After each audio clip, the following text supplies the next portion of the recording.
Once upon a time, a beautiful maiden called Medusa lived a long time ago.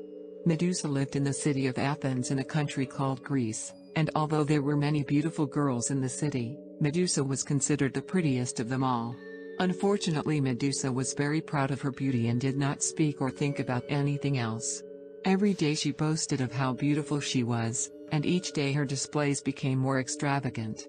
On Sunday, Medusa boasted with the miller that his skin was more beautiful than the newly fallen snow. On Monday she told the shoemaker that his hair shone more brightly than the sun. On Tuesday she told the blacksmith's son that her eyes were greener than the Aegean Sea. On Wednesday she bragged in front of everyone in the public gardens, saying that her lips were redder than the reddest rose. When she was not busy sharing her thoughts about her beauty with all those who passed by her, Medusa gazed enraptured at her reflection in the mirror. She admired herself on a hand mirror for an hour every morning while brushing her hair. She admired herself in her darkened window for an hour each night as she prepared to go to bed. And she even stopped to admire herself in the well every afternoon when he drew water for her father's horses. She often forgot to bring water because of her distraction. Again and again Medusa spoke of her beauty to anyone who stopped long enough to listen to her, until one day she first visited the Parthenon with her friends. The Parthenon was the largest temple in all the land to the goddess Athena. It was decorated with incredible sculptures and paintings. Everyone who entered was overwhelmed by the beauty of the place and could not do anything but think how grateful they were with Athena, the goddess of wisdom, to inspire them and take care of their city Athens. All, except for Medusa. When Medusa saw the sculptures, she whispered that she would have been a better model for the sculptor than Athena.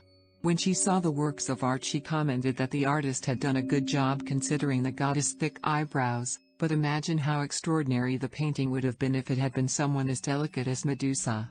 And when Medusa arrived at the altar, she sighed happily and said, "This is a very beautiful temple. What a pity that they wasted it in Athena, because I'm so much more beautiful than her. Maybe one day a greater temple will be built in honor of my beauty."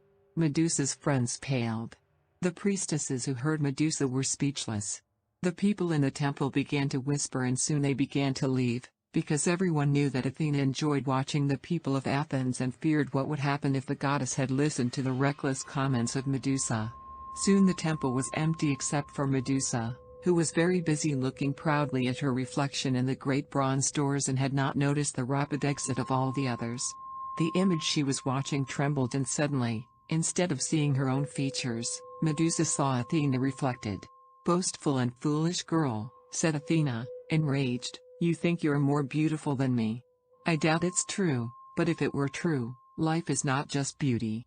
While others work and play and learn, you do very little apart from showing off and admiring yourself."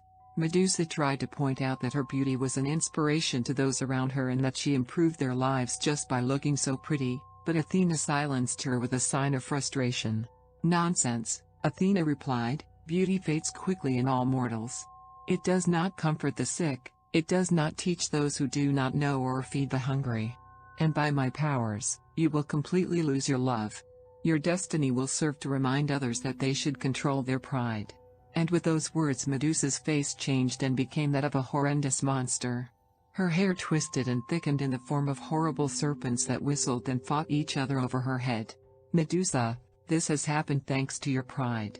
Your face now is so terrible to observe that just seeing it will turn a man into stone," proclaimed the goddess, "and even you, Medusa, if you look at your reflection, you will become stone the instant you see your face."